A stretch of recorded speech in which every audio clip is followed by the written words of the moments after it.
bych to rád přivítal všichni, co nedorazili na Holešovice, ale k nám tady do Accenture Song z Zimmerštrátu bývalej.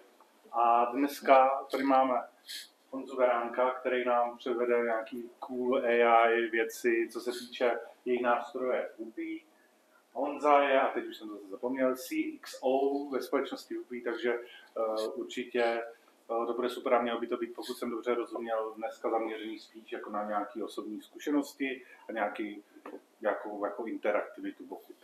Přesně. Dobrý, a já už ti to nebudu kecat, tak tady jestli vím něco, co pak nebude a předávám teda slovo Honzovi. Super, moc díky.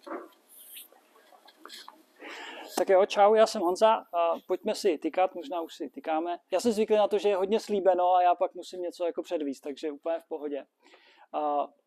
Jsem rád, že jste tady a ne v Holešovicích a zároveň jsem rád, že pořizujeme záznam, protože ty z Holešovice na to pak můžou podívat. A navíc máte možnost se ptát a tu možnost mám i já a já ji budu hodně využívat. Takže já budu rád, pokud budete se mnou dneska bavit a celý to můžeme udělat, jak se to jako vyvine. Protože ve skutečnosti ta prezentace je od Marcela Veselky, i ten nápad je od Marcela Veselky a Marcel, byť by to člověk nečekal, když se věnuje testingu, ale on je zaměřený víc na kvantitu než na kvalitu. Takže já jsem to hodně promazal, ale i tak furt pojedeme dost svižně s těma slajdama. Takže si tam vždycky najdeme nějaký, který se nám hodí a o tom si budeme povídat. Máme dodržet asi 1,5 hodiny maximálně, já můžu 2 a kdybyste to chtěli zkrátit, tak nic neříkejte a já pojedu rychleji třeba nebo tak. A navíc dole pak se jde ještě na pivo, nebo tak zbytečně to nebudeme protahovat.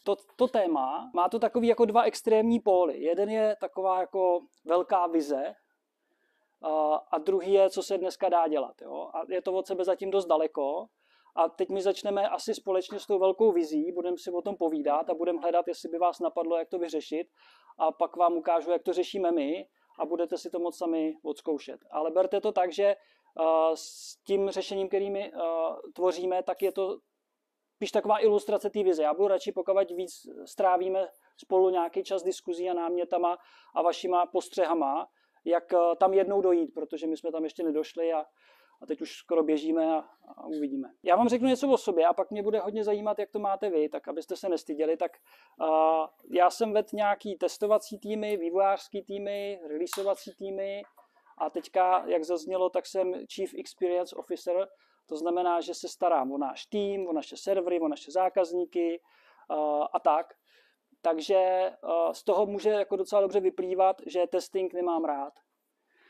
Tak proto jsem byl pozvaný a když tak to mě berte pak jako schovívavě, protože hodně lidí ho třeba rádo má, anebo ho na rozdíl ode mě i umí. Tak budu rád, pokud mi právě budete třeba oponovat nebo říkat nějaké jako vaše pohledy, zkušenosti a tak. A skočíme do toho, tak pojďme si udělat takový průzkum. Jo? Kdo už slyšel o VOPI, zvedne ruku. Teď chvilku vás budou bolet ruce. Super, tak tomu to uspůsobíme. Kdo už slyšel o autonomním testování? OK, super. Tak, kdo tomu věří? By vás nebolely ruce. Dobře, super. A teď, čím trávíte čas, to je pro mě takový zajímavý průzkum. Jinak do záznamu říkám, že to je pořád zhruba 50% publika, takže kolem 2 až 3 lidí. Tak a teď by mě zajímalo, čím trávíte čas. Kdo tráví aspoň nějaký čas svůj manuálním testování? Zvedne ruku. Aspoň nějaký. U koho je to víc než 10%? 20%? 30%? 80%? OK, dobře. Kdo má nějakým způsobem blízko ve své práci k automatizovanému testování? OK. Koho se to týká víc než 80% času? OK, dobrý. Tak a co děláte teda ty ostatní, co neděláte 80% času ani manuální, ani automatizované testování? Tak pojďte mi tak jako říct, co je ta hlavní náplň.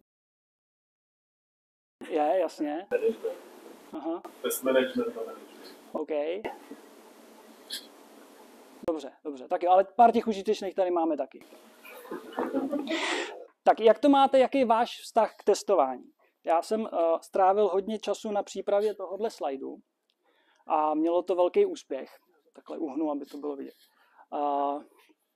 Tak jak to máte vy? Máte jako testování rádi? Jste s tím spokojený, jak to dneska funguje? Nebo naopak byste to chtěli nějak změnit a proto jste dneska přišli? Nebo nebylo kam jít? Dobře, musím se víc ptát na ruce asi. Tak jo, ten byl můj, tady to je od Gartnera, od GitLabu. Oni dělají průzkum mezi svýma uživatelema a firmama, ptají se jich pravidelně, už x let v řadě, co je jako největší bottleneck v tom dodávání softwaru a pravidelně optimisticky vychází, že ten bottleneck je testing. Je tam nějaký konkrétní znění ty otázky, nějak to jako to, ale to je ten takeout z toho. A zajímavé je, že to jako je každý rok, jo, že vždycky to jako vyjde na prvním místě, někdy to má jako, já nevím, 55%, někdy 63%, ale vždycky to jako tam je. No jasně, to až po manažerech samozřejmě, ale ptají se na ty aktivity. No a tady to je od Marcela, o čem testování je a Marcel by si moc přál, aby to byla jako sranda a zábava a užili jsme si to, ale ve skutečnosti, tak já teď, když jsem jako vylistovával, v čem všem je v testingu problém, tak hlavně kromě toho, že to je obecně bottleneck, tak buď to trvá dlouho, nebo na to nemáme čas, jako kdy to udělat, a vždycky to žere nějaký kapacity, i když bychom jako nechtěli, vždycky do toho jako nějaký lidi k tomu jsou potřeba, ať na cokoliv, ale prostě minimálně manažeři. No, takže aby jsme ten bottleneck vyřešili, tak by bylo dobré něco s tím udělat.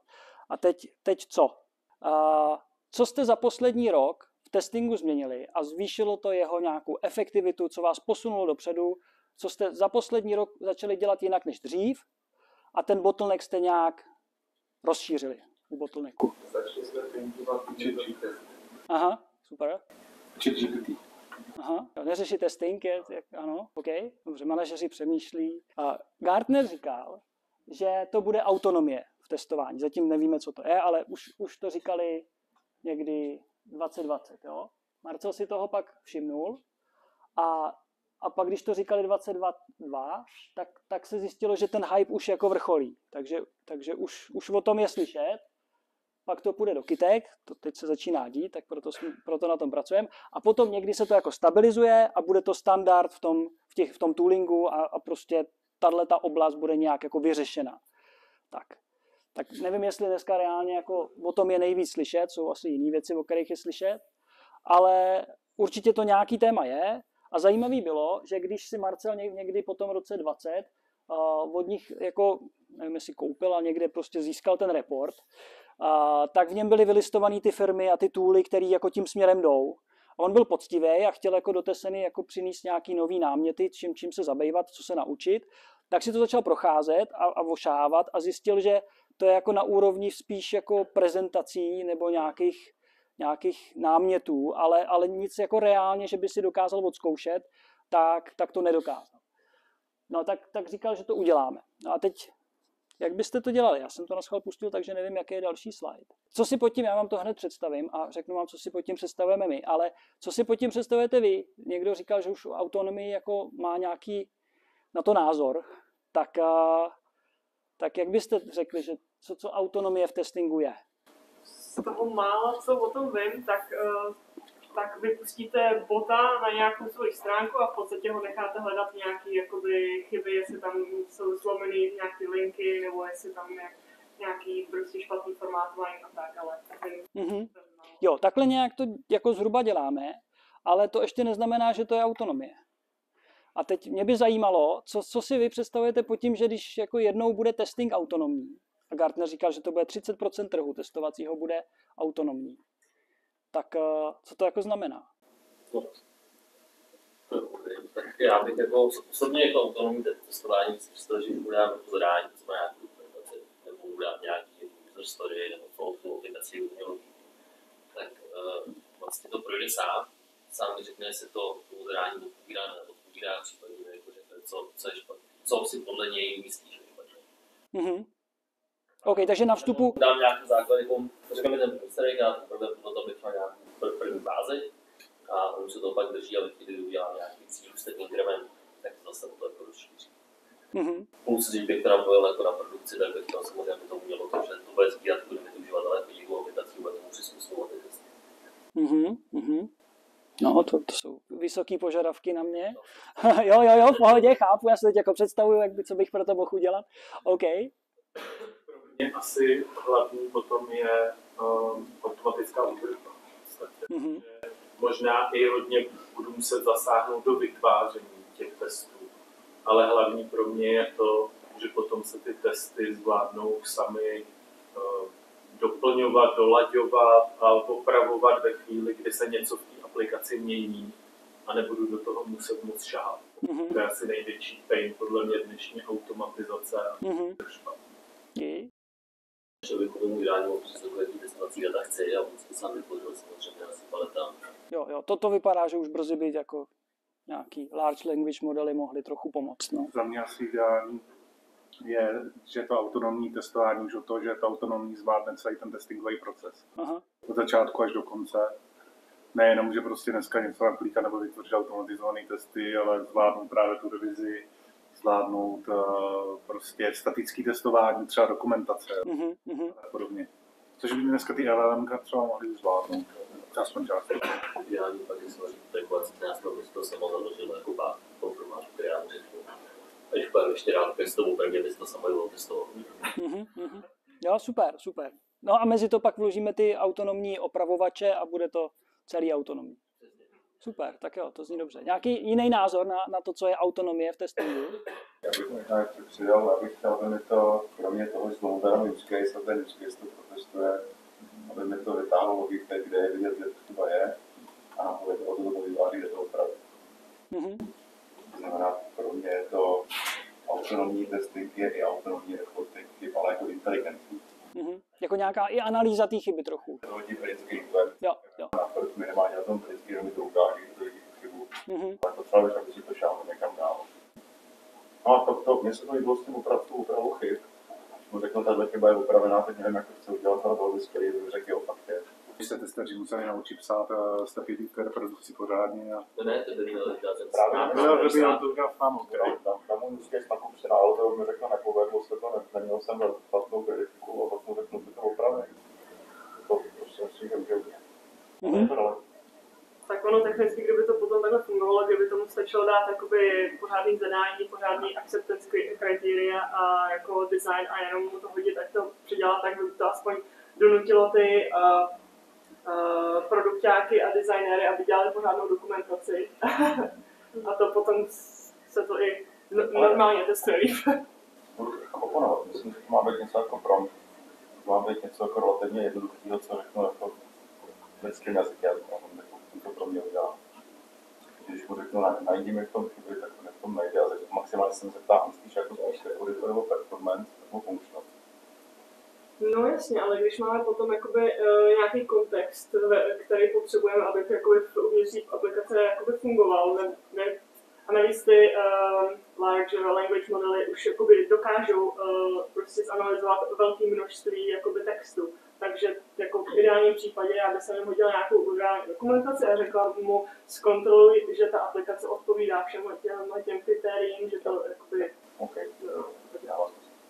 OK, tam byl ještě dotaz? Nebo námět? Bylo, kdyby to zvládlo porovnat dotažený data z backendu s tím, co zobrazujeme na frontendu.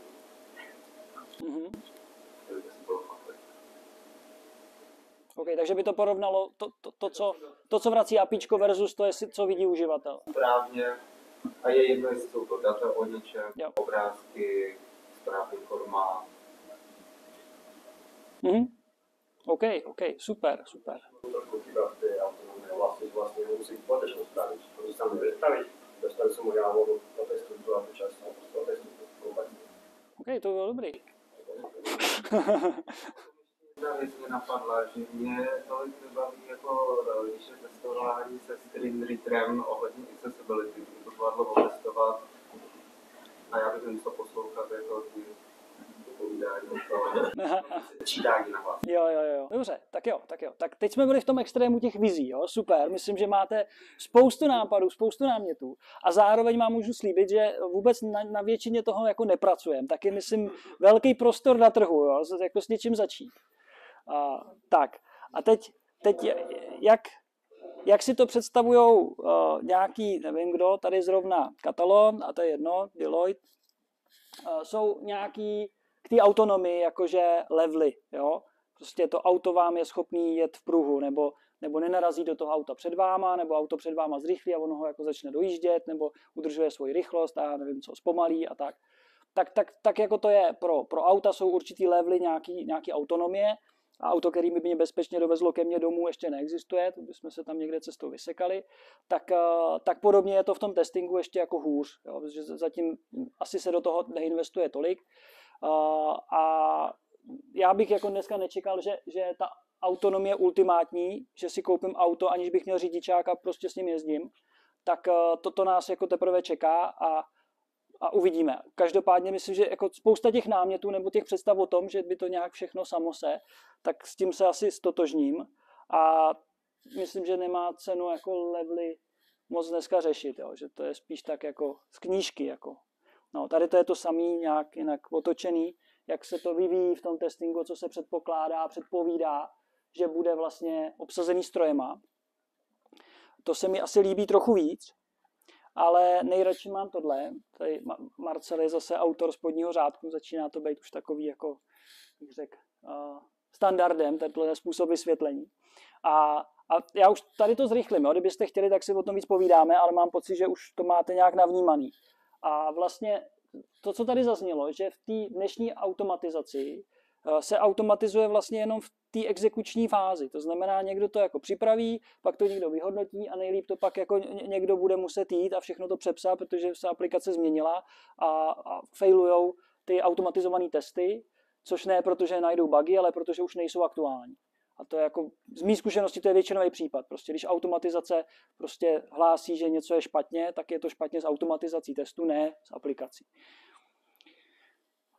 A teď co s tím? No, takže jako ta idea, ze kterými vycházíme, je, že vlastně ten stroj se nechá umístit do toho celého testovacího procesu a už od přípravy až po tu údržbu by to nějak mělo být zautomatizovaný. Takže od téhle chvíle můžeme opustit jako autonomii jako buzzword a bavit se o tom, že prostě v testovacím procesu automatizujeme i různé jiné části toho procesu, než jenom výkon těch samotných testů. Tak jo, tak pojďte mi spíš říct nějaký zase váš pohled na tohle, jestli to je jako blbě, nebo to je přesně ono, to jsou ty jako levely, nebo já nevím co, nebo vám to jako zapadá, nezapadá. Komu to zapadá? Dobře, komu to nezapadá? Dobře, a kdo se zdržel, jaký na to má názor? Protože automatizace může znamenat jakákoliv automatizace jednoho z těch kroků, že to nemusí být jen na exekuci, ale máš dneska tooly na automatické připravování testovacích dat, třeba i algoritmy na ty přípravy, na validace, taky jako nějaký automatizovaný, jako nefunkcionální jako nástroje a na maintenance operačníci taky něco budou mít, takže vlastně asi bych řekl, že spíš, když se dívám na ten obrázek, že jako je to takový to, když jedna část se automatizovat musí to člověk nějak mezi sebou nějak třídit, tak je to spíš automatizovaný a autonomní, je to takový to, jak udělá si to všechno. Jako když ta automatizace v těch jednotlivých částech na sebe nějak jako váže, že už tam nemáš jakoby ten vstup toho uživatele. Přesně tak. Ano, jako a zároveň, že v automatizaci, co je dneska největší problém, nebo proč to není autonomní, protože ti to vylije spoustu reportů a ty stejně jako pak spoustu času trávíš nad tím vyhodnocováním, což ten tool vlastně dneska nezvládne vyhodnotit, jenom řekne, ale na řádku 36 bad syntax, jo. Jo. Dokážeš dělat automatizovanou přípravu testovací dat, že ho dokážeš na to ten kód, který ho synchronizuje, zvaliduje a ještě jako to ty takový self-healing, ale potom to pořád musím mít tam něco tady napsat sám. Jsem rád, když bych jako to, co říkal, tak mám všechny ty 4 vlastně taky jako zubený kolečka, furt ale dělám automatizovaný testování na to autonomii, protože tomu musím říct, co to má testovat. Ten kód napsat, sám říct, co to má. Jo. Což si myslím, že to je asi jako to, kdo to cíl toho, aby tohle se dělo samo. OK. Tak jo, ještě nějaký názor na vysavače? Ještě mi napadá na vysavače, že vlastně to autonomní, že nejenom, že něco dělá automaticky, jo, já bych to možná srovnal třeba s takovým jako tempomatem, ale že se to i samo jako rozhoduje. Jedu, třeba když vezmeme tu Teslu, že autonomní řízení, tak dneska, že jo, ten normální tempomat ti udrží rychlost, ten lepší, že jo, nějaký adaptivní ti dokáže jich přibrzdit a ten autonomní, hele, se rozhodne, teďka mám zabočit doleva, tak vlastně zabočím, jo. Takže jako asi nějaký takové rozhodování, kromě v té autonomnosti.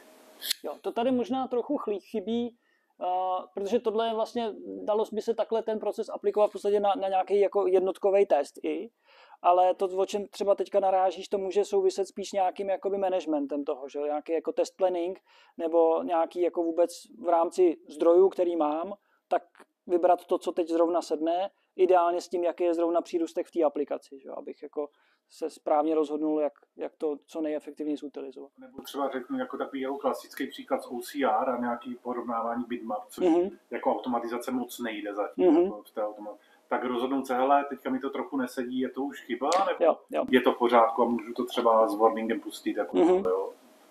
Něco takového, to je pro mě to autonomní třeba jako rozhodování.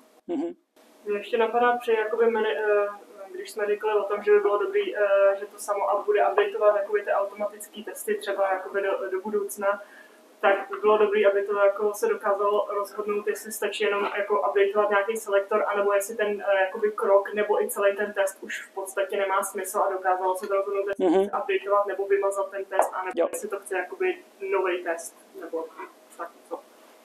No, tak jo, to zní dobře. V tomhle kontextu znamená to autonomní příprava. Já jsem zatím ztracený. Jo, asi ve smyslu příprava třeba testovacího scénáře. Když bych to vztáhnul na to, jakože všechno děláme manuálně, tak někdo si dopředu jde rozmyslet, jak tu aplikaci otestuje a to si popíše nějakým jako test casem. Jo? Tak asi v tomhle smyslu. Jo? Myslí ten test case. Jo, třeba. Jo, protože vlastně ve srovnání s tím, že to někdo připraví, dejme tomu, nevím, do Excelu krok za krokem a někdo pak podle toho jede a kliká apku, tak pro automatizaci se to ještě překlopí do nějaký implementace, který ten automat umí jako rozumět a pak ji exekuje. Tak. To bylo to nabíjí, že se to vrazí do pipeline rovnou samo a rovnou si to řekne. To není ta lepší. Já nevím, jako teď jsme ještě furt jako v té vizi, jo, tak možná by mohlo být. Jo.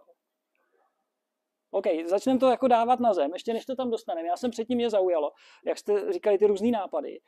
Kolik těch vstupů bychom jako tomu nasolili, ať si to nějak poradí, jo? Dáme mu jako nějaký popis té apky, nějaký use casey, nebo ho necháme sledovat uživatele, což je v podstatě další jako ze vstupů, na základě kterého ty testy dělat a tak. A teď si vzpomeňte, kolik vstupů dáváme těm testerům dneska, když po nich chceme, aby otestovali aplikaci. Tak když řeknu, jako moje vize toho optima je taková, že na vstupu nemá být pokud možno vůbec nic. Jo. Ideálně ta samotná aplikace, jakože tady ti hodím, když by to byla webová aplikace, řeknu, tady je URL testovacího prostředí, nějak poraď si. Jo. A že tak to s těma testerama nezřídka kdy je. A výstupem, když ne teda opravená aplikace, tak aspoň ty issues co nejlíp jako zatrikovaný, co nejlíp popsaný v tom, kde ty vývojáři by jako do toho měli hrábnout, nebo co mají opravit z čeho na co. A pak už budou taky ty autonomní vývojáři, takže nakonec se to pak už jenom spojí, takhle ty dvě kostičky k sobě a bude to. Takže tam to moje pojetí, jak to celý nějak takhle jako popropojit a tak když to jako převedu, že to je nějaký black box, tak já bych tomu rád jako házel tu svoji apku s každým releasem a pak bych na konci chtěl, aby mi to zase házelo zpátky a k tomu mi psalo, jako co v ní, jako je to nejhorší, co bychom fakt měli vyřešit, protože to netrefuje pravděpodobný třeba nějaký biznisový cíl té aplikace, protože se to z ní dá jako poznat. Jak to pozná ten biznisový cíl? No tak já nevím, tak e-shop, když jsi na e-shopu, tak jako tě napadne zkusit si jako nakoupit, ne? Google jízdenky na metro, to je biznisový cíl, jak on pozná, že má hledat jízdenky na metro, že nemá koupit super auto. Takže podle mě ten kontext mu dá kusí. Aspoň do kontextu, ale paní. Dobře. No tak jo, a teď to dostaneme na zem, jo? Za mě ta odpověď, kde dneska jsme, je tady v pravém dolním rohu, jo? Protože aby to dneska fungovalo, tak je potřeba vytvořit velmi specifický, až jako úplně optimální podmínky, v rámci kterých je schopný to jako něco udělat. Jo? Když to jako vezmu, kdybychom měli, dejme tomu, jako kruhovou místnost, ve které není nábytek, nějaký bordel velký po zemi, jakože hadry, nebo tak zvířata tam nejsou, ani to, co po nich zůstává a podobně. A teď to bylo jako bez rohů, a teď bychom to tam dali, tak dnešní optimální výsledek je, že ten prach nebo chlupy nebo něco je rozmetaný nějak tak rovnoměrně kolem toho okraje. Jo? A toto jako je potřeba si jako přiznat, že všechno se to vyvíjí a že prostě je potřeba nastavit nějaký jako pracovní prostředí, aby ten navržený tool vůbec jako sám sebe nerozbil třeba. Takže dneska hodit rumbu na dvorek by tam moc neuklidila. To samý jakoby tím autem bez řidičátku bych se nenechal dovízt před můj barák, kde jsou díry v silnici a proti jezdí traktory a tak. Bych se fakt bál. Tak zrovna tak je to dneska s tím autonomním testováním minimálně v našem případě. Jo, tak kdybyste našli něco lepšího, tak řekněte. Na konci je nějaký seznam, když Marcel dělá průzkum a pravidelně to refreshuje, jaký jsou další možnosti, kde se jako někde tady v tom jako kousek si tam pomoct. Jo? Ještě to nikde to není jako úplně end-to-end, ale už jsou jako různý náměty a různé části jakoby toolů se na nějaký ty části toho procesu soustředějí víc. Takže ukážu vám to někde, tu prezentaci si a pak nějak nasdílíme, takže budete mít nějaký seznam typů, na který různý problémy už dnes něco jako lepšího existuje. A teď vám prozradím, jak Marcel nás naučí udělat si vlastního bota autonomního. A to jako ilustruje, jak jsme k tomu přistoupili my. V podstatě vycházíme z toho, že nejdřív je potřeba udělat nějakou interakci s aplikací a pak se jako podívat, co to způsobilo. Jo, a tenhle ten úplně jako elementární princip tak nějak aplikujeme a věříme tomu, že nás to jako jednou někde tady nám to pomůže. Jo.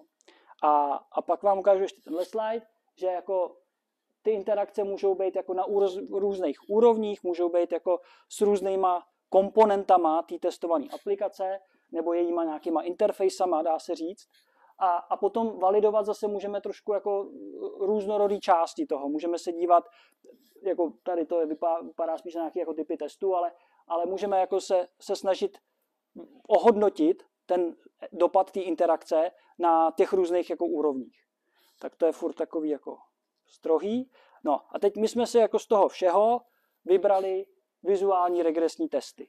A tím jako úplně extrémně jako zúžíme, kde bychom jednou té autonomie nebo nějakému jejímu přiblížení jako chtěli dosáhnout. Takže neřešíme dneska sekuritu, neřešíme nějaký jako penetrační testy nebo performance, nebo neřešíme nic jiného než webové aplikace, jo, a tak. Takže to úplně to hřiště, do kterého teď se snažíme jako vstoupit a začít tam jako dělat nějaký ten end-to-end strojově podpořený jako testovací proces, tak jsme si potřebovali jako fakt nakreslit relativně jako jasný a malý ohraničený. Takže všechny ty super nápady, co jste měli, tím pádem můžete bez problému se do nich pustit, že my tam jako vůbec to jako nedělám. No a teď, kdo by neznal vizuální jako testování, tak tady to je takový extrémní příklad, který máme rádi. A vlastně dá se říct, že když budu mít nějaký automatizovaný test, funkční, zaměřený na uživatelský jako nějaký happy path scénář, a protože nemám dost zdrojů na to, abych udržoval víc testů, tak to je jediný můj regresní test, který mám, tak ten test jako jde do toho GUIčka a těma soudobýma frameworkama, tak si tam umí najít políčka, do nich vyplnit data, najde tlačítko bílý na černém pozadí a klikne si a na konci si přečte, že se tu nějaká message, děkujeme za nákup nebo tak. Tak úplně takový jako extrémní případ by mohl být, že i na takhle vypadající aplikaci by se ten funkční happy path scénář tohohle typu možná nechal hodit, kdyby to bylo, já nevím, se Seleniem nebo Playwrightem nebo Cypressem nebo tak něco a mohlo by to jako pásnout. A ten jako point je, že když byste náhodou jako sveřepě automatizovali všechno, co můžete a vytratilo se vám z toho lidský oko manuálního testera, tak byste najednou zjistili, že v těch asertech nemáte napsaný tady, jestli ikonky jsou jako dobře seřazený, jestli je tam jako dobře zakulacený roh tím správným poloměrem, nebo jestli to bílé tlačítko má to černý pozadí nebo ne.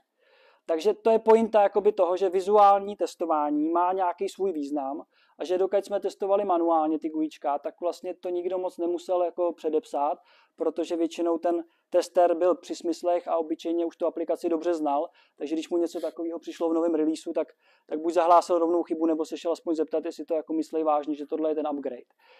Jo, tak to je ta pointa, že ty vizuály jako mají něco do sebe a když se bavíme o GUIčku a když se bavíme o webových aplikacích, tak u nich máme už dneska poměrně dost možností, jak to řešit. Tak, zastavím, tam byl nějaký dotaz. Jak je to race, nebo jak jsme dospěli k tomu, že zrovna tohle je ten sweet spot? Vizuální testování rozumím, jste to tak rozhodli, chápu, co to zvučí tak úplně, ale vlastně nevím, proč zrovna tohle. Jako proč zrovna to vizuální testování? No tak to jako my se Marcela často ptáme proč. Jako, a protože on dlouho pak drží ten názor, který si jako během 1 vteřiny udělal, tak pak už se neptáme a prostě jako jdeme s ním. No. Tak já nemám asi tu primární odpověď, kdybych teď ji jako se snažil vygenerovat, tak je to něco, co jako asi nám přijde, že je uchopitelný a že už vlastně se současným nějakým portfoliem nástrojů, knihoven, prostě frameworků se to jako dá řešit, takže vlastně nám nejde o to úplně dělat nějaký jako udělat to v assembleru, když to řeknu, ale jako nám stačí to jenom nějak jako zapojit do té logiky té autonomie. Takže my jsme jako využili toho, že už i na tohle existují nástroje, nějaký open source, nějaký dobře placený a vlastně jim jako chybí zase ta část té interakce, jo? Protože jak jsem předtím ukazoval tady, tak vlastně ta vizuální validace, to je tohle část a my teď potřebujeme jako udělat to klikání do té aplikace, ale zase na to existuje spousta jako frameworků. Takže to jsme jako zkusili, ale než jsme to zkusili, tak se Marcel ptal, jestli to někoho zajímá a hodně lidí řeklo, že jo. Tak jsme to začali jako tak nějak prototypovat. Bude to hodně vidět, že no, v finále už autonomní testování podle mě má být ty šance pro biznisový lidi jako testovat. Je spousta firm, kteří prostě to testovací udělení a testy nemají, nechtějí je, nebo prostě si nebudou dovolit. Ale rádi by samozřejmě se validovali, že to, co leze s tou vývoj týmu jako správně. Tak tohle se řeším jako dáte. Tak to viděj, můžu to vyzkoušet, ale v finále to jsme zkusili ještě kdy ta aplikace je kompletní, takže ono už pak, kdyby to proti sobě je jako ve finále jednodušší to testovat na konci než to testovat jako separátně per systém. Jo, já v tom jako vlastně vidím přínos taky to vizuální testování a odchytá to spoustu chyb, který dneska ti testeři jako předvíše. Vím sám, když prostě půl roku dotestuji do aplikaci, tak pak jestli je to u pixelem nebo vpravo, už vlastně když jako mašina, třeba víc než úplně jako jednoduše. Jestli je ta tma zelená, světlo zelená. Takže v tomto má plně jako přínos. Já tak chci zprovat jenom, kdyby to tlačítko Pay bylo o uší nebo bylo zarovnaný doleva, ale prostě, tak vlastně biznisový přínos je ale nerozporuji, beru, že to tak jako... Jako u tohohle extrémního případu, kdyby se to jako stalo, tak já nevím, třeba, jestli mám správnou informaci, tak v Kiwi prostě jedou vyloženě na pipeliny. Jo? Mají je zelený, tak jdou do produkce. Což dovoluje jako dělat to prostě potenciálně několikrát denně. Mám nějakou drobnou změnu, tu tam profrčím a když se nikde nic jako nevysypalo, tak tomu věříme a můžeme to nasadit. A to znamená, že musím být poměrně pečlivý v tom, co tam tudy proleze, protože to nikdo nevidí, až v té produkci. Třeba. Tak jako pro takovýhle extrémní případy to jako může být kritický a kdyby náhodou se stalo něco takového, no tak ten biznisový dopad je jako v tom, že neprodáme. Jo. Kdyby to bylo zrovna teda takhle hnusný. Protože kdyby teda tam to tlačítko třeba bylo, tak by se někdo mohl vůbec bát vyplnit třeba tam tu kartu, jo, nebo tak. Takže to asi není úplně takhle, jako to není většinový případ, že by se to dělo, ale obráceně, pokud mám nějaký jako vyloženě jako webový prodejní kanál nebo nějaký primární prezentační, kudy dělám jako tu svoji transakci u těch koncových zákazníků, tak mě záleží na tom, že jako to najednou nesníží tu svoji performance. Jo. A to u toho vizuálu může být docela důležitý. Nejen jako to funkční, ale i to, že ty lidi to jako neděsí nebo že se furt orientují a tak. A s tím souvisí i to, že tím, jak to jde, a my to tak máme, udělat velmi jako hloupě, že to prostě nějaký jako pixel by pixel to jako porovnává, tak to potenciálně může kontrolovat v podstatě cokoliv je zobrazený. Nějaký jako grafy, mapy, jo, nějaký, jestli tam jsou dobrý fonty načtený a takové věci, na které by se ty aserty jako psaly docela blbě, jo, v té automatizaci. Tak já tam ještě skočím na jeden, tenhle. Já bych to možná asi taky hodil komentář, protože vlastně já to vnímám z té automatizace a z toho systému a z té testing pyramidy.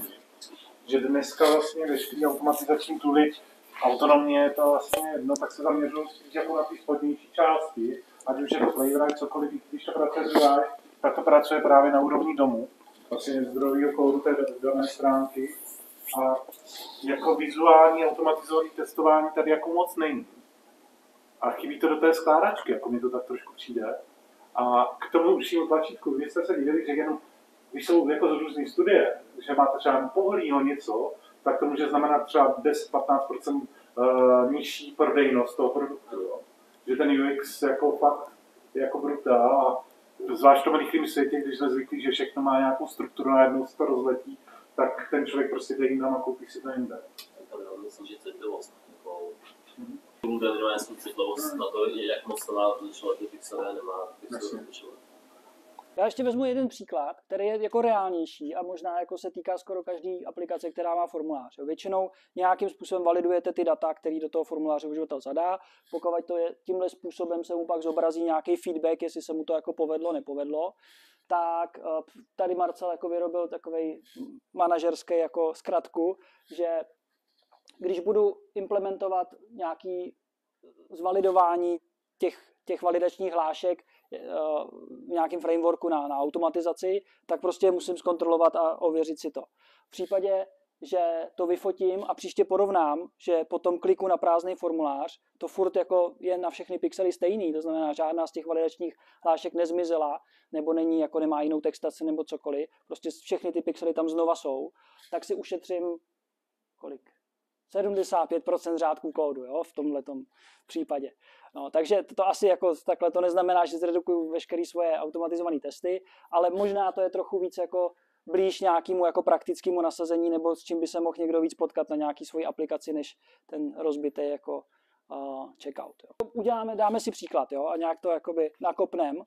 Jenom tady to jsem nemohl vynechat, to je Marcelova oblíbená galerie různých jako chyb v produkci, tak on vždycky, když jako něco najde, tak si to hned print screenuje.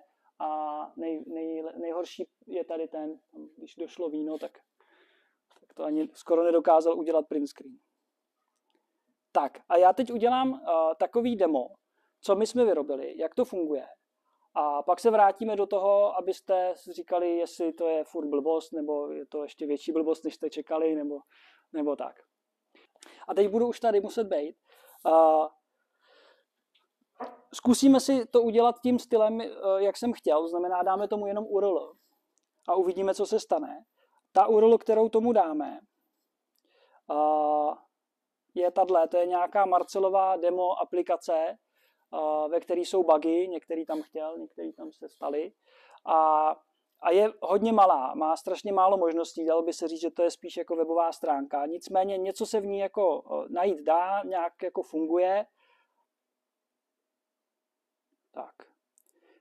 Takže to fakt jako malý, je tam jenom pár prokliků, ale je to i z toho důvodu, protože zrovna tohle je věc, kterou vy si pak budete moct sami pohrát, tak aby ten scope na to hraní byl dostatečně malej na ošahání si to z různých stran. Takže to je ta aplikace, kterou my teď budeme testovat. Jmenuje se Dronjo. A CMD.io, to je jako naše platforma. A kdybyste náhodou byli už na nějakým našem webináři nebo workshopu nebo prezentaci a tak jste to ještě nemohli vidět, protože my teď strašně rychle releaseujeme. Tam je každých jako 2krát za týden je tam nová verze. Takže na tom je vidět, jak je důležitý testovat. Já se přihlásím. Když vy se přihlásíte, což můžete dneska GitHubem nebo GitLabem a možná, že ještě tenhle týden bude to Googlem, tak se stejně přihlašte GitHubem, protože to vám dá pak víc možností na nějaký hraní. Jo. Takže na CMD.io doporučuji, když už, tak pomocí GitHubového accountu. A nemusíte teď, anebo můžete dělat se mnou, protože se to dá stíhat. Když se přihlásíte, vidíte prázdný seznam projektů, kliknete na New projekt a dáte si tam svoji aplikaci. Klidně dejte rovnou svoji, já tam zatím dám to Dronjo. A jestli chcete jako vidět to, co uvidím já, tak dejte Dronjo. Nic víc není potřeba nastavovat, já to ani nebudu prozrazovat, co se nastavit dá. Tím vznikne projekt a v něm stačí kliknout na tlačítko Learning. Dneska jsme zrovna řešili, že se to asi stane samo rovnou po založení projektu. A v mém případě já nekliknu na Learning, ale nějak si upravím tady parametry, aby to bylo rychlejší. Ale ve vašem případě kliknete na Learning, bude to trvat jenom o kousek díl. Já nechám vytvořit 3 testovací scénáře a každý bude mít jenom 2 stepy. Jo, je to možná zase furt jako takový relativně malý. ale pro náš teďka rychlej příklad to bude stačit. Tak. Dneska už máme možná nějaký pull request, který ukáže, že to jako fakt běží. Teď to je takový, že nic nevidím a musím refreshovat. A teď je chvíle možná čas a řeknu, co se děje. Máme nějakýho toho bota, který dělá interakce a tu validaci. Ve skutečnosti není to úplně jako Magic, takže my jsme vzali Playwright, nad tím Ondra naimplementoval v Pythonu nějaké ovládání a já jsem to zabalil do Crovýho image a celý se to spustí a ono to začne pomocí Playwrightu, normálně to otevře browser, v něm si to dá tu URL z toho projektu, kterou jsme zadali a začne to do té aplikace klikat. Je tam nějaký jako výchozí konfigurace, takže to hledá tlačítka, hledá to odkazy, máme tam nějakou experimentální funkčnost na vyplňování formulářů a on vlastně hledá jenom ty prvky, se kterými uživatel potenciálně může interagovat a následně provede tu interakci, třeba něco klikne a udělá ten screenshot. Jo, a pak jede odznova. Pak tím jakoby z pohledu našeho testovacího scénáře, dejme tomu, tak vlastně, když provedu interakci, tak jsem jako změnil stav té aplikace, takže mám za sebou nějaký první krok ve scénáři a teďka z toho změněného stavu aplikace můžu hledat nějakou novou interakci. Takže to jako rychle roste takovej strom z té homepage, co jsou všechny věci, které můžu oklikat nebo povyplnit a za každou tou jednou je zase další sada možností, které můžu teď udělat, které můžu potom udělat a takhle to roste. To je ten parametr na ten počet stepů, já jsem naschvál nastavil 2, takže ty testovací scénáře teďka za sebou budu mít jenom vždycky 2 kroky. A při každé interakci, respektive po ní, tak to udělá screenshot toho GUIčka z toho prohlížeče. Tam je víc možností, jak ten screenshot jako pořizovat. Většinou není problém u většiny aplikací, že se to dělá pomocí, v našem případě toho Playwrightu, nějaký jakoby screenshot té celé stránky, takže to úplně neodpovídá tomu viewportu toho uživatele. Na druhou stranu, kdybyste jako u své apky potřebovali, tak se to dá i lepit po těch viewportech třeba za sebou.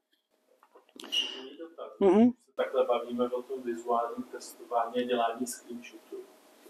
Řeší to responsivitu? Jo. Dá se tomu nastavit, já jsem to neukazoval, když zakládám projekt, tak se tomu dá nastavit dneska, v jakém prohlížeči to bude a s jakým rozlišením. Takže to jako, že by to řešilo responsivitu, to se nedá říct, ale dá se říct, že aspoň můžu mít nějaké svoje standardní setupy, ve kterých ty screenshoty chci jako pořizovat. Tak to jde. Tak a teďka zjistíme, co se tady děje. Akorát to nevypadá tak, jak jsem chtěl úplně. Někdo nám to hacknul, anebo to nefunguje. To je všechno možný, proto to děláme live. Nevadí. Pomůžu si jinde.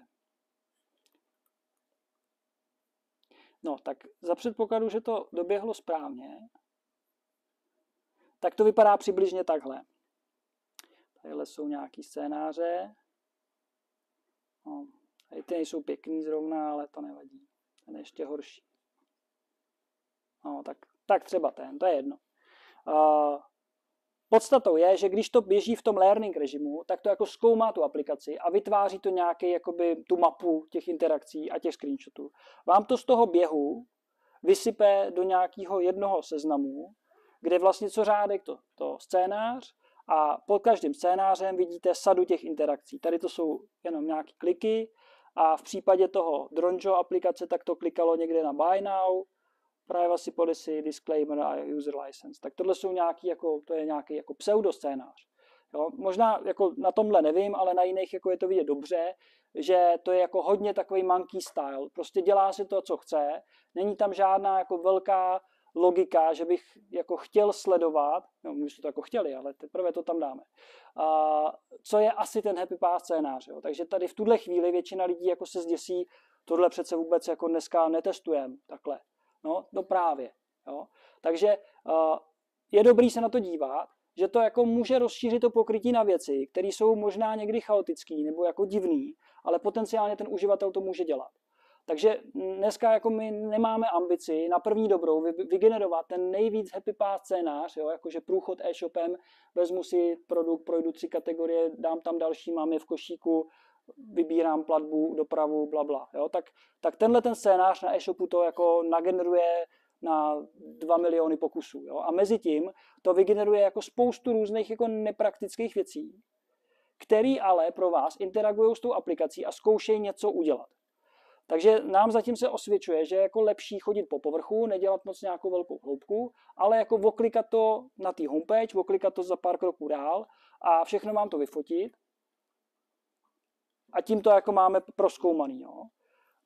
Když to je poprvé vyfocený, tak vám to dá nějaký jako ten obrázek té apky, jak vypadá.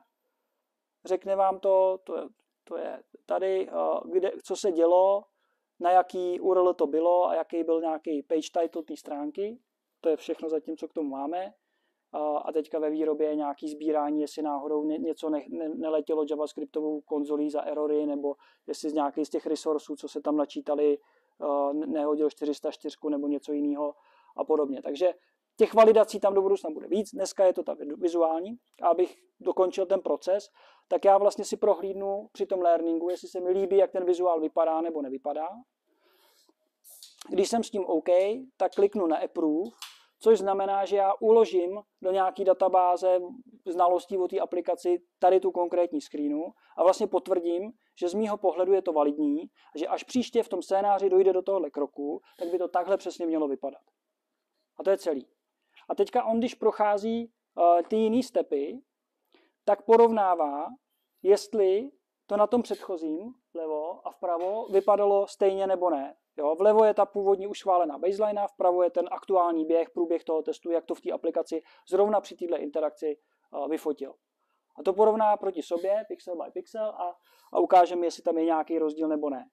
V tomhle případě, to ještě pak okomentuju, ale když tam nějaký rozdíl bude, jo, tak tady to zrovna nevidíte, tak najdeme nějaký jiný. Tak ho to vysvítí a já si pak můžu zkoumat, co přesně jakoby tam na těch pixelech je jiný proti tomu předchozímu referenčnímu běhu. Jo, takže když to pustím poprvé, tak si nasnímám tu aplikaci, ty interakce a ty screeny, tomu schválím. Když jsem odvážnej, což je můj případ, tak to schválím rovnou všechno, protože ho nechávám učit na aplikaci, která už je otestovaná. Jo, jako tím bychom strávili dost času to jako prolízat všechno, screenshotů budou stovky nebo tisíce. Takže jako moje doporučení, jak to jako rychle nasadit, což pro každého jako testera úplně není, ale kdo na to má žaludek, tak prostě já bych vzal verzi aplikace, kterou už jsme jako dotestovali, doladili, možná nám ta stejná verze běží na produkci. Tuhle verzi bych si nastavil na testovací prostředí. Nikdo už tam není schopen najít žádnou chybu, a nebo ty chyby, co tam jsou, ty tam prostě máme a nemáme schopnost je opravit. Takže tak to je to ta reference. Nad tím to můžeme pustit, nechat to prolíst a vlastně, co tam uvidí, to prohlásíme, že to je ta baseline. Kdyby se náhodou stalo, že to jako někde zrovna si jakoby ustřelí a vyfotí se tam něco špatně, no tak to při příštím běhu testu jako potenciálně bude jako na dobro, takže to jako uvidíme. Jo? Jako kdyby pro průběh toho learningu prostě selhala na chvíli infrastruktura nebo tak to je asi to riziko, který by se mohlo stát, že on tam jako najde. Ale to by, když se naučí něco špatného, tak zase v tom příští, když to bude dobře, označí jako chybu. Jo, jako za předpokladu, že pak už to bude dobře, ano. Jo. No, takže já bych se toho úplně jako nebál a zároveň jako zatím ta zkušenost je taková, že to jako není nějaký jako silver bullet, že vám to vyřeší všechny problémy v testingu jako z 0 na 100, ale že naopak vy už jako testujete, jedete, máte nějaké jako taktování těch releaseů a regresních testů a vlastně jako teď hledáte, jak si pomoct, jo? Jak to jako zrychlit, zvětšit pokrytí, nebo to jako do toho investovat méně effortu, jo? Nebo releaseovat častěji a podobně. Tak jako v nějakého jako současného stavu, kdy jste schopni jako dodat aplikaci v určitý kvalitě, tak jako za mě to je ta chvíle, kdy s tím přijít, nějak to tam nasadit pár jako opičáků, oni polezou po té aplikaci, něco vám vyfotěj a řeknou vám, hele, tady jiný, tady jiný, tady jiný. Jo? Tak takhle asi to vypadá. A možná, co jsme nezmínili, a já to jako radši okomentuju, tak jsou ty jako nevýhody nebo limity u vizuálního testování. Je to jako silný v tom, že jakmile máte v nějaký dynamický chování v té aplikaci, je tam něco, co se jako načítá, nějaký jako, já nevím, reklamní banery, nebo máte data, které jsou jako po každý přelitý z produkce, to je dneska hodně populární, zjišťuju. A nikdo se s tím jako moc nepáře, aby si jako tvořil testovací data na testovacím prostředí. Takže jakmile se vám jako tyhle věci mění a ta aplikace jako vizuálně na tom frontendu vypadá prostě po každý jinak, i když uživatel dělá nebo ten tester dělá ty stejné kroky, tak tam to vizuální testování jako začne drhnout. Jo. Takže za mě jsou jako dvě možnosti. buď jste schopni co nejvíc stabilizovat to testovací prostředí, abyste tam pokud možno měli nějaký jako očekávaný data a tím pádem ten vizuál vždycky jako zobrazil to stejný, to je jako optimum. Pak to, co není tak ideální, tak je, že vy můžete jako v tom vizuálu ignorovat ty věci, které se vám mění. No. Takže to tady někde bylo, nevím, jestli to najdu. Asi na tadyhle to bylo na tom checkoutu, myslím. Ne, to nevadí. Prostě když tam máte nějaký element, který jako při každém loadu té stránky vypadá jinak, tak ho prostě dokážete tady nějak oignorovat a říct, jako zamaskovat, tohle se nebude vizuálně porovnávat.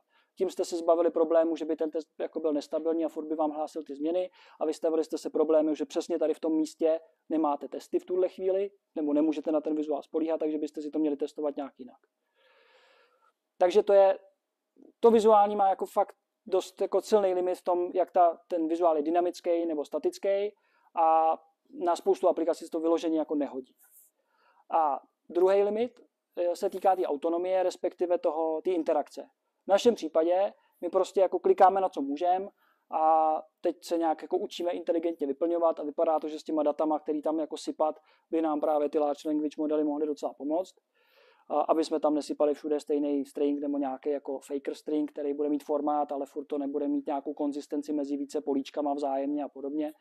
Takže asi budeme generovat nějaký jako pseudodata, který můžou vypadat docela dobře, ale i tak to není jako ideální. Jo. Kdybyste si chtěli sjednat prostě životní pojištění pro celou rodinu, babičku a psa, nevím, jak se to dělá na 7 kroků formuláře, kdy už na druhém kroku se kontrolují data z prvního, tak to jako náš robot jako neumí něčím takovým jako úspěšně projít. Oni to teda často neumí ani uživatelé, ale prostě tam je jako další silný limit, to se netýká té validace, ale té interakce. Takže my dneska se soustředíme na to, aby jsme uměli jako spíš ty jednoduché aplikace, takový jako Steve Jobs style, jako 3 kliky a mám hotovo, ať je to cokoliv, což nakonec na ty prodeje jako je záměr i toho, kdo prodává, prostě žádný moc velký přemýšlení a žádný uživatelský vstupy, hlavně ať si to koupí. Takže tohle je ten typ aplikací, kde to docela ještě jako funguje, dává smysl a tam se snažíme nějak jako tomu jít naproti a moc si ještě nelámem hlavu s tím, jak s tím jako sjednávat životní pojištění, protože tam mají peníze na toto automatizovat. Což je nakonec jako to doporučení. Jo. Jestli znáte svůj optimální testovací scénář a máte svý testovací data, se kterým ho chcete pravidelně dělat, tak jako nečekejte, až opičáci přijdou zrovna s tímhle scénářem, aspoň ne u nás, ale ten scénář si prostě napište a pouštějte, protože to je ten nejlepší, který jako chcete mít. Jo. Takže sorry, ale furt je to jako to ono. A co vám můžeme pomoct, je integrace s tím vizuálem. Zatím jsme to zkoušeli nebo používáme se Cypressem, s Robot Frameworkem, jde to dělat s Playwrightem a dneska běží implementace na WebDriver.io, dokonce i na mobilních aplikacích přes Appium, kdy vlastně vy z vašich automatizovaných testů, kde si řídíte, co se bude dít, jaký data se použijou, tak jak jste zvyklí, tak najednou začnete posílat screenshoty na porovnání toho vizuálu. Takže to je jakoby vlastně vedle té autonomie, kam jako chceme jako jednou doletět, tak vedle toho je to jako poměrně snadný vylepšení, kdy se nechají i ty současné automatizované testy připojit k té vizuální validaci a pak nakonec přes ten stejný frontend nějaký porovnávání těch nalezených rozdílů a podobně, tak se s těma výsledkama nechá pracovat stejně. Rozdíl je v tom, že ty opičáci si vymýšlejí, jako kde jakou kravinu kliknou a z vašich automatizovaných testů lezou jako rozumný scénáře, který jako fakt chcete vidět, že dopadly dobře. Takže to je jako nějaké rozšíření, vylepšení, co se nechá jako nasadit a ve skutečnosti tak naši jako současní uživatelé a zákazníci jako víc využívají ty integrace a s tím botem my tak jako postupně to nějak vylepšujeme, aby se to tomu hovínku takhle vyhlo. Jestli to chápu teda správně, tak toho bylo dobré využít jakoby třeba místo smoke testů, že to prostě hodíme do nějaký pipeliny a jako zkusíme, jestli jako všechno je jako v pohodě, jestli se nic nerozbilo a jako máme to jako prostě přidaný jako krok. Jo. Jako úplně obecně bych řekl, že to zvyšuje pokrytí a teď jako bych se měl nějak jako rozmyslet, kde mi to pokrytí dneska chybí. A další věc je tím, jak je to automatizovaný až do chvíle, než někdo musí jít a jako strávit dost času tím, že kouká na obrázky. To jako je potřeba si přiznat, že tohle je dost manuální práce dneska. tak až do tohohle bodu se to nechá jako zapojit v tom vývojovém procesu docela i brzy. Jo. Takže kdyby jako vývojáři chtěli dostat nějaký feedback, tak už jim to můžeme jako dát na tu jako první komitovací pipelineu a prostě to ani nakonec nenameržujou třeba. Jo. Já se zeptám, jak měříte pokrytí těch testů. Jsi jistý, že se nám to netočí kolem pár stránek a ty zbytky to ne, dneska. A ještě navíc, my jsme jako změnili jsme teďka nedávno už to jako výchozí verze, my jsme jako už na podruhý přepsali toho bota, když jsme zjistili, co nakonec to bude dělat, tak teď je nějak jako refaktorovaný, aby byl dobře rozšiřitelný a byl na to víc polech. A my jsme v té první generaci vlastně byli takový jako poctivější, že jsme zkoumali, jaký jsou všechny ty možnosti k té interakci. Ty jsme jako nahráli do té mapy o té aplikaci a na to by pak potenciálně šlo jako to pokrytí líp měřit. Problém byl v tom, že spousta těch aplikací je dneska dělaných tak, že ty části toho domu jsou jako neinteraktivní po nějakou dobu, teď se to jako zapne tomu uživateli až v nějakou správnou chvíli a jak je to jako by ta single page aplikace třeba, která se jako nereloaduje, tak se ten dom tak jako různě všude jako ohejbá a tak. A u skutečných jako projektů potom se dělo to, že my jsme sice jakoby dokázali říct, co všechno se dá dělat, ale fakticky v tu chvíli to, co jako reálně mohl dělat uživatel, bylo toho jako mnohem míň. A pak to jako nedávalo smysl, protože my jsme generovali scénáře, které pak jako failovaly, nebo ta interakce nešla jako zrealizovat a tak. Takže dneska je to jinak. Dneska prostě do toho uložíme, nebo o té aplikaci si poznamenáme jenom to, u čeho jsme schopni dojít k tomu screenshotu. Takže je to jako mnohem stabilnější. My jsme schopni vlastně, když už nějaký scénář vznikne, tak je celkem spoleh na to, že bude opakovatelný, že bude dělat. A vypadla z toho ta možnost, že jakoby říkáme, hele, tady je nějaký ztracený tlačítko, který možná někam vede, možná ne, nějak se s ním jako špatně pracuje. To jsme dali pod stůl. Takže z tohohle pohledu jsme to jako trochu zhoršili, nebo jako to možnost říct, jaký to pokrytí je, ale vychází to z té zkušenosti, že na těch skutečných aplikacích dneska se s tím moc nedalo jinak pracovat, než prostě fakt kliknout, počkat, až se to naloaduje. A když všechno jakoby zafungovalo, nezhavarovalo, tak pak teprve prohlásit, že to je jako možná interakce. A tím pádem my nemáme moc proti čemu porovnat. Jo, že jako neumím říct, kolik takových interakcí tam ještě se schovává, nebo už ne. Ale to je současný stav té implementace. Jako asi se dají hledat nějaké jako řešení. Je možné nebo uvažujete pracovat třeba se SameCloud? Zatím ne. Vlastně by to šlo, jako vždycky máš to mádují. Jo. Mělo jako správně. Jako potenciálně jo. Jako to, co dneska se nám zatím osvědčuje v praxi, je tak to, že vlastně největší, jak bych to řekl, jako přidaná hodnota s nejmenším úsilím zatím vychází tak, že generujeme, teď to zrovna řešíme na tom projektu, že prostě generujeme jenom jednokrokový scénáře, jako první. To znamená, já si vezmu homepage, jestli jde na něco kliknu, vyfotím a jdu pryč. A znova. A tímhle způsobem, to jsou jako hodně hloupý scénáře na jednu stranu. Na druhou stranu, vlastně jakýkoliv první možný uživatelský zážitek dostanu do té fotky. A tím pádem cokoliv by ten uživatel na jeden klik udělal, já najednou mám pokrytý jako a tam už se to pozná, protože tohle toho jako konečný počet docela spolehlivě a ne tak velký, takže nějaký desítky nebo stovky takhle vygenerovaných scénářů prostě skončí, protože pak už se začnou cyklit a my do té mapy už nebudeme ukládat žádný další, protože už je tam máme. Takže tohle teďka se ukazuje, že je vlastně takový jako docela reálný způsob, jak to na nějakých skutečných aplikacích jako zapínat a potom teprve opatrně přidávat na tom počtu z těch stepů, ale hodně záleží na té aplikaci. Řešíme nějaký, který jsou jako v režimu stovek odkazů, nějaký jako mediální domy, portály, odkazy na různé články a tak, ale v obráceně nějaká aplikace, která je jako straightforward pro toho uživatele, moc nemá kam uhnout, tak zase ten počet interakcí v tom jednom kroku může být relativně malej, že prostě mám 2-3 možnosti, co můžu udělat, pak nějaká standardní patička, hlavička o 5-10 odkazech, takže z toho vznikají nějaký reální kombinace a dá se udělat prostě 10krokový scénář, protože takovejch na té aplikaci nejde nagenerovat jako miliony. Ale záleží to, jo? Jakoby, jak vypadá vlastně struktura těch interakcí v té mapě. Já mám dotaz, možná je takový blbý dotaz trochu. Já jsem hodně netechnický, protože jsem ten manažer. Ale můj dotaz je, jak se to pohybuje nebo jestli to vůbec umí se dostat za něco víc než jako jednoduchý call to action button. Typu umí se to přihlásit do toho, já nevím, e-shopu třeba zkontrolovat to profil toho uživatele, jo, jak tohle to funguje jako naslepo? Jo, my jsme měli štěstí, že jako těch lidí, co Marcelovi uvěřilo, bylo docela dost. Takže nám dali jako šanci zkoušet jako reální věci. A tohle je jedna z nich, jo, že prostě můžu mít nějakou konkrétní potřebu, odkud chci spustit jakoby opice, ale musím je tam nejdřív dovíst. Takže konkrétně tady to řešíme tak, že existuje, zatím je to jako ošklivý, jo, ale existuje něco, my tomu říkáme before metoda, kde já si můžu, dneska to jako jde jenom takhle, bude na to nějaký asi GUIčko, jo. Já si můžu zadefinovat, jaký jsou ty jako předgenerované kroky toho scénáře, který se mají stát a až teprve pak spouštíme jako ten chaos. Takže zrovna přihlášení do aplikace, tak byste jako nechtěli, aby se nám podařilo jako uhodnout jméno a heslo.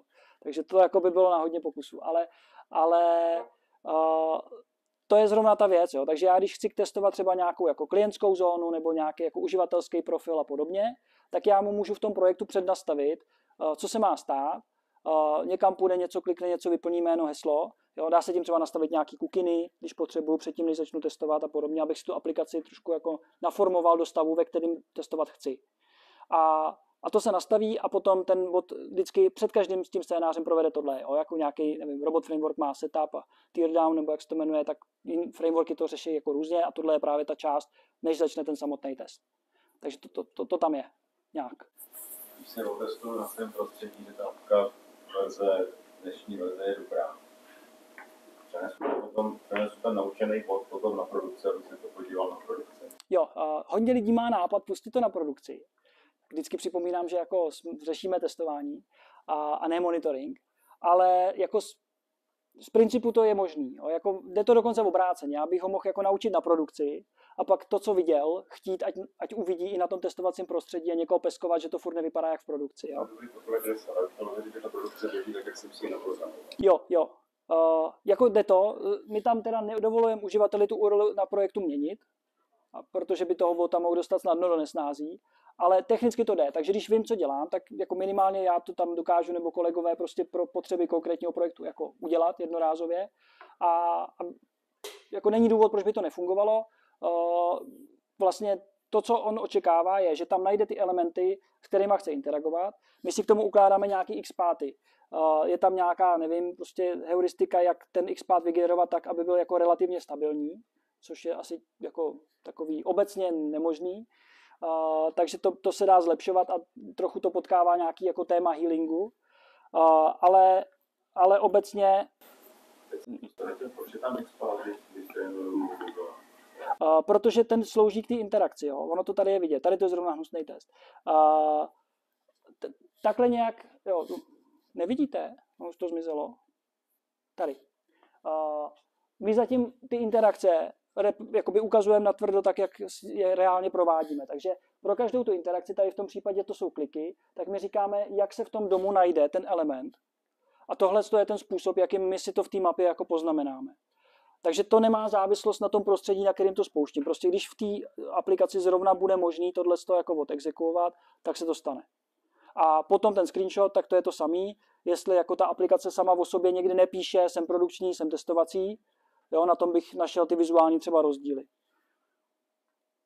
Ale jinak jako je to vlastně jako z principu to je přenositelný mezi prostředíma. A já bych se vrátil zpátky do té prezentace, protože nám jakoby běží čas. Takže tu budete mít k dispozici, tohle je ten jako základní proces. Jo. Dám tomu, kde je můj projekt, řeknu, nauč se tu aplikaci, potom nějak schválím, že to, co ses naučil, se mi líbí. To se potenciálně dá použít jako na nějaký test, kde já nechám někoho koukat na ty jako desítky a stovky těch obrazovek a on chudák říká jako jo, vypadá to hezky, schvaluju. Jo, jakože už při tom learningu je to nějaká forma jako testu, kdy já nenutím nikoho chodit do té aplikace, klikat a hledat, ale může mu to jako předfotit tu aplikaci. Takže nevím, jak hodně to ušetří jako času, projít se ti musí, anebo toho jako risknu a schvaluju jako všechno. A pak teprve pouštím to samotné testování a proto se bavíme celou dobu regresní. Poslední to tohle peček result je zajímavý.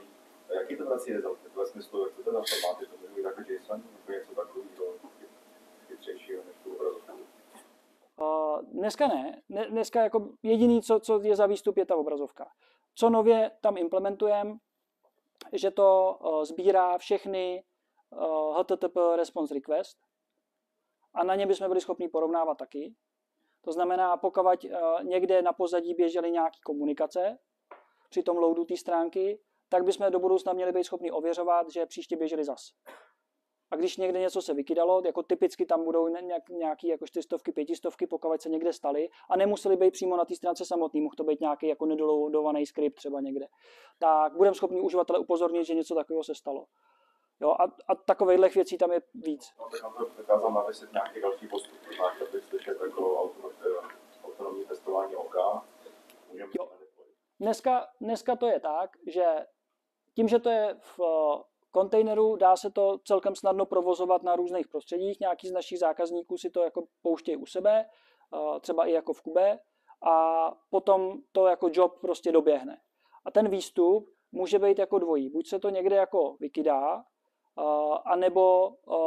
nebo to jako celý dojede.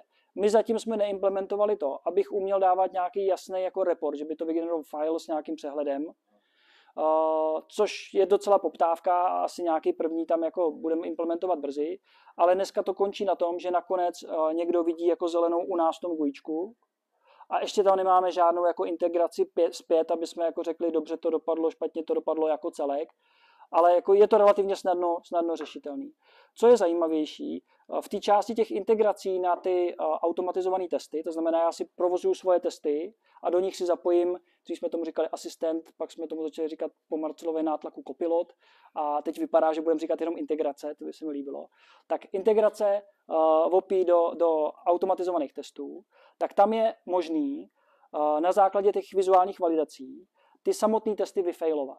Což na začátku nedává moc smysl, já si to potřebuji nascreenshotovat, trošku si zastabilizovat ty vizuály, někde si třeba něco ignorovat, ale když už to mám sedlý, tak potom je možný, aby vlastně na základě toho, že běžejí testy, porovnávají si vizuály a nějaký z těch vizuálů nedopadl dobře na tom porovnání, našlo to tam rozdíly, tak my jsme schopni ten aktuální běžící test nakopnout, že vyfailuje.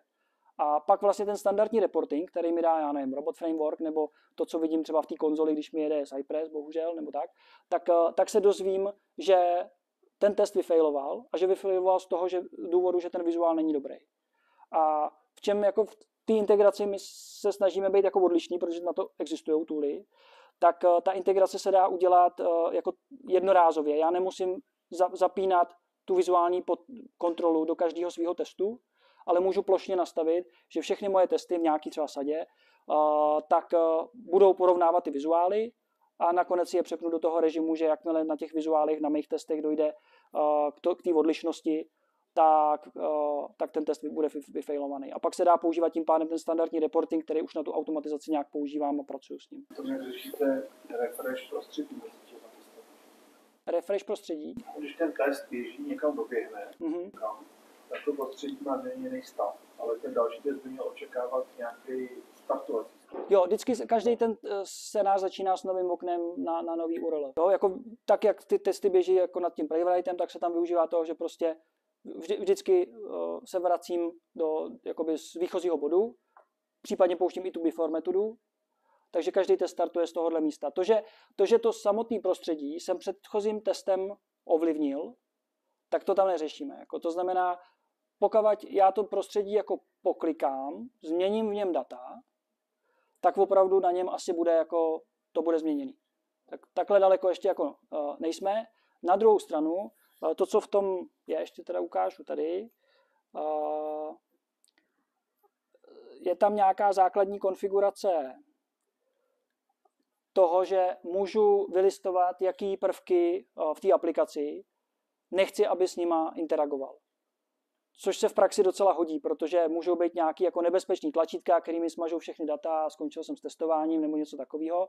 Takže docela se hodí tady to si jako dopředu nějak ošahat, nachystat a vylistovat mu, s čím nemá v těch testech interagovat vůbec, aby to celý nepokazil a mohl jako v klidu testovat dál. Je to relativně jednoduchý a docela účinný. A druhá věc, co tady teda vedle je, tak můžu mu nechat zamaskovat ty oblasti, které vizuálně nemá porovnávat jako paušálně, protože co jsem předtím ukazoval nějaký jako drag and drop, že mu nakreslím, tak to bych se ukreslil, jo, když v té aplikaci těch míst je hodně. Takže jednodušší je, že mu zase vylistuju nějakýma lokátorama, co jsou ty prvky v té apce, který to vizuální porovnání má na to kašlat. Jsou globální nastavení. Jo, samozřejmě jako dneska, když jdou nějaký požadavky, že u té aplikace jsou různý místa, různé potřeby a tak to jako technicky to řešíme tak, že těch projektů se založí víc. Je třeba jiná startovací URL nebo jiná tabby for metoda a tím si poskládám nějaký sady, který jako v celku potom dohromady to pokrývají nějak jako hezky. No, takže to jako řešíme, jestli to budeme dávat možnost nějak to jako otagovat ty testy, mít nějaký sady uvnitř toho projektu a podobně, ale jako v praxi zatím prostě holci založím tady pro nás jako těch projektů víc nad stejnou aplikací a když tak si upravuju tu konfiguraci. Tak jo, takže to je ten základní proces. A ještě jsem chtěl dojet pár věcí, které jsem slíbil.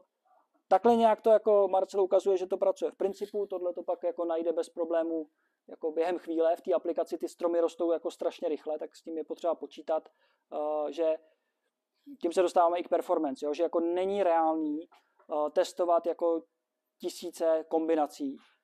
Takže stejně nakonec potřebujeme být na nějakých jako rozumných číslech, které budou, já nevím, stovky jednotkokrokových scénářů nebo do 10 kroků na scénář, aby ten počet těch interakcí v té jedné sadě nebyl nějaký extrémně veliký. Protože celý je to v praxi zpomalený tím, jak dlouho se loaduje ta aplikace v tom browseru.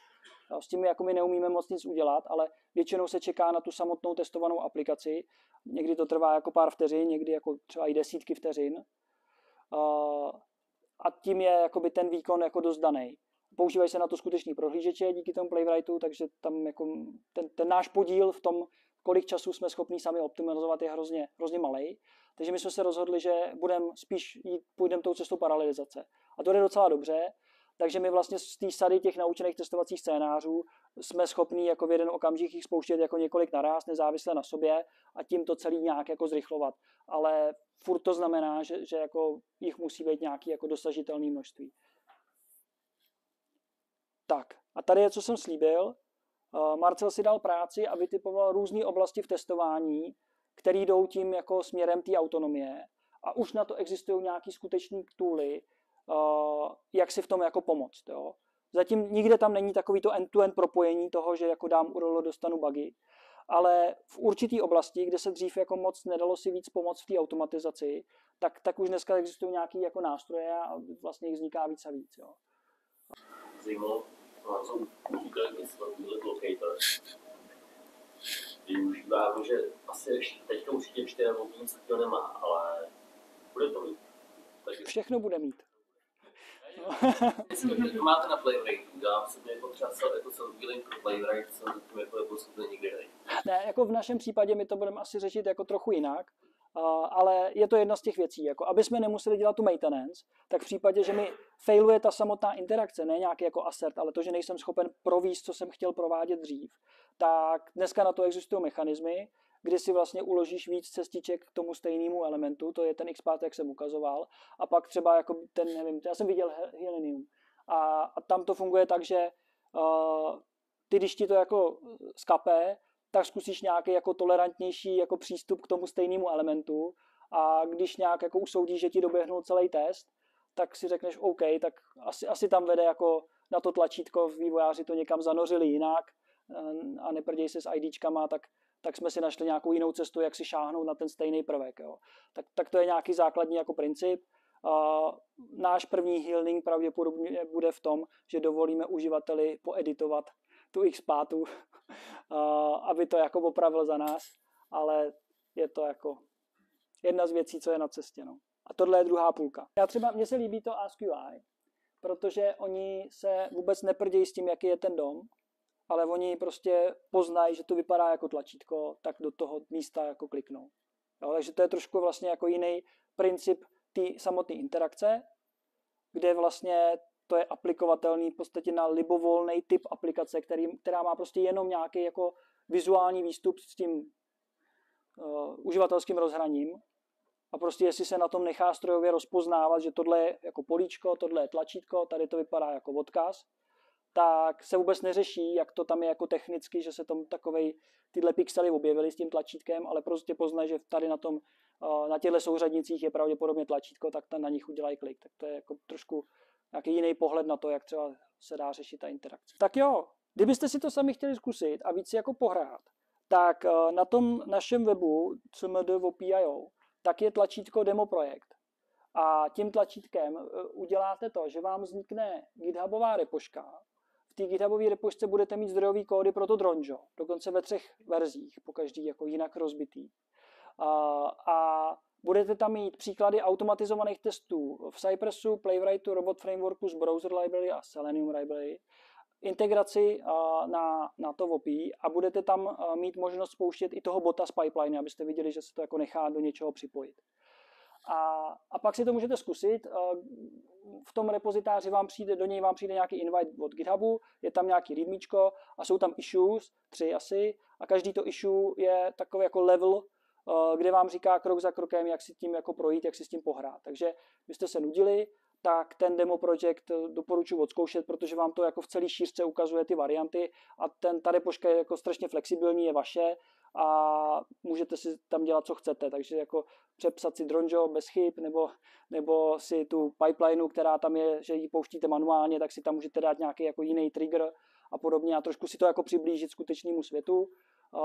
Protože pak to reálně stejně takhle nějak jako nasazujeme, když to ten zákazník potřebuje mít od sebe. Tak to je demo projekt a pak můžete udělat to samý, až na to, že to bude na vaší URL. Ten demo projekt vám dokonce jakoby hostuje to Dronjo, takže si to můžete jako testovat na tom syntetickém sample prostředí, ale když si uděláte vlastní projekt a tam je nějaký přepínač v těch advanced options, tak i ke svýmu URL si můžete takovou repošku nechat udělat a pak si jako nějakýma svýma oblíbenýma testama jako rozbíjet aplikaci a k tomu si přidat ty vizuály. Takže jako na hraní tam je možností dost, ale dneska jsme si řekli, že půjdeme na pivo. Tak. O minutu. Jsem tady. Děkuji.